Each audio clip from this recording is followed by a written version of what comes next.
नमस्कार। अपन नज़रिया शो की दूसरी कड़ी में आज पीएम केयर फंड पर चर्चा करेंगे और जानने की कोशिश करेंगे कि पीएम केयर फंड अकाउंट के पीछे की आखिर क्या है सच्चाई। इस पर सत्ता पक्ष व विपक्ष के अपने अपने दावे और तर्क हैं। विपक्ष का आरोप है कि प्रधानमंत्री राहत आपदा कोष होने के बावजूद पीएम मोदी ने अलग से क्यों पीएम केयर्स फंड बनाया। वहीं सत्ता पक्ष का कहना है कि कोविड-19 महामारी के विश्व भर में तांडव को देखते हुए एहतियातन अलग से फंड की व्यवस्था की गई ताकि फंड के सारे पैसे कोविड-19 महामारी से लड़ने में उपयोग किए जा सके। इसमें कहीं कोई गड़बड़ी नहीं है। खामखा विपक्ष इस पर बावेला मचा रहा है। व्यावहारिक रूप से प्रधानमंत्री राहत कोष का सारा फंड एक साथ खर्च कर पाना मुश्किल होता था। इसी वजह से ही यह व्यवस्था की गई है। इसके तोड़ के लिए ही यह व्यवस्था की गई। इसमें कहीं कोई गड़बड़ी नहीं है, यह सत्ता पक्ष का कहना है। सत्ता पक्ष लगातार कहता आ रहा है कि मकसद केवल और केवल कोविड-19 के प्रकोप से मानव जाति को बचाना भर है। क्या है सच्चाई? इस बार के आपके अपने चैनल वन डे मैट्रम्स के अपन नजरिया शो में पेश है पर्दे के पीछे की कहानी। पीएम केयर फंड अकाउंट खोले जाने के पीछे आखिर क्या है सच?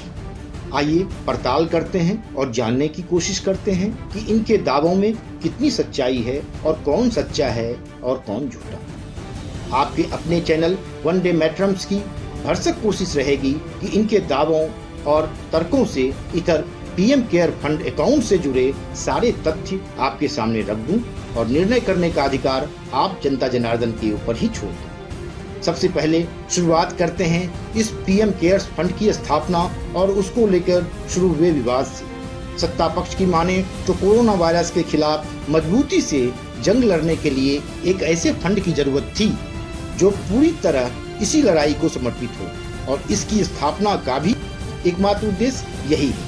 वहीं कांग्रेस समेत कई विपक्षी पार्टियों का कहना है कि पीएम केयर्स फंड पारदर्शी नहीं है। इसका पूरा पैसा प्रधानमंत्री राष्ट्रीय राहत कोष में ट्रांसफर कर देना चाहिए, क्योंकि दोनों ही फंड की स्थापना का मकसद देश को विपदाओं से उबारना ही है।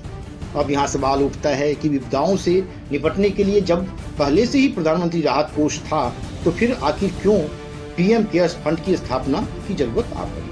इसके पक्ष में विपक्ष में सत्ता पक्ष और विपक्ष के अपने अपने दावे हैं, लेकिन हम सब उन दावों के पीछे ना जाकर दोनों के फंक्शनिंग के तरीके को समझते हैं, ताकि जो कुछ दोनों की तरफ से कहा जा रहा है उसमें कौन सच्चाई से बेहद करीब। सबसे पहले बता दें कि प्रधानमंत्री की अध्यक्षता वाले इस ट्रस्ट का 27 मार्च को गठन किया गया था। इसके पदेन सदस्यों में रक्षा मंत्री, गृह मंत्री और वित्त मंत्री शामिल हैं।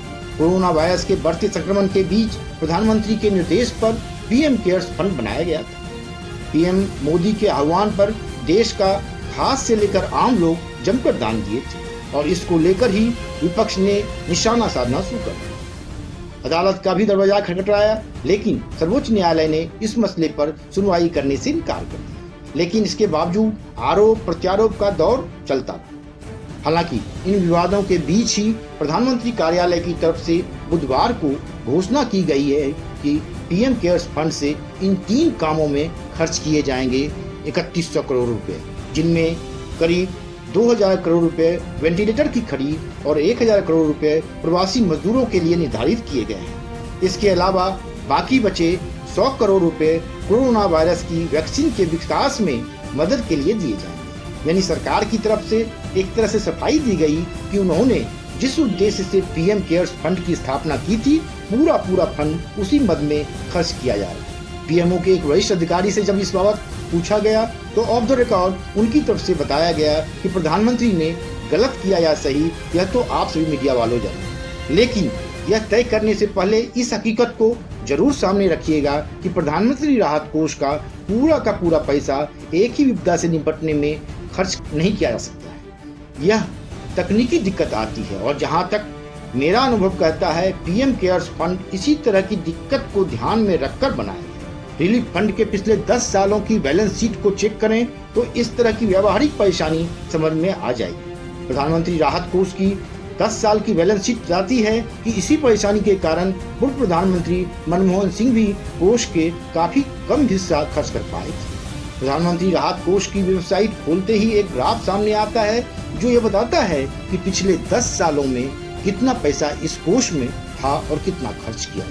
साल 2009-10 में प्रधानमंत्री राहत कोष में जितना पैसा आया उसका तकरीबन आधा ही राहत के कामों में लगाया गया। वहीं इसके अगले साल यानी 2010-11 में लेह में भयंकर बादल फटा था। यह ग्राफ दिखाता है कि इस खर्चे को सरकार ने साल 2011-12 में और जितना इसके पास था उसका 1/4 ही राहत कार्यों में लगाया।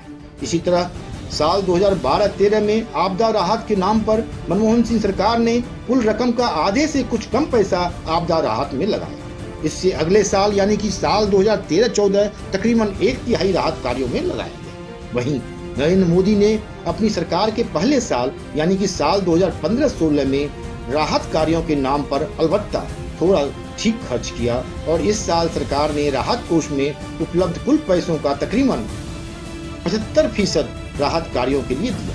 लेकिन इससे अगले साल यानी साल 2017-18 से नरेंद्र मोदी ने राहत कोष में उपलब्ध कुल पैसों का 1/4 ही खर्च किया। लेकिन साल 2018-19 में नरेंद्र मोदी कुल पैसों का 5वां हिस्सा भी राहत कार्यों में नहीं लगा पाए।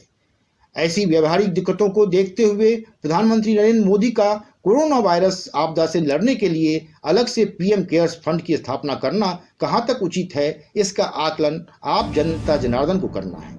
कंक्लूजन जनता निकाले, फैक्ट सामने रख दिया गया है, क्योंकि आपका अपना चैनल वनडे मैट्रम्स नहीं चाहता है कि कंक्लूजन निकालकर उसे सरकार के पक्ष का या फिर सरकार के विपक्ष का साथ देने का आरोप लगे।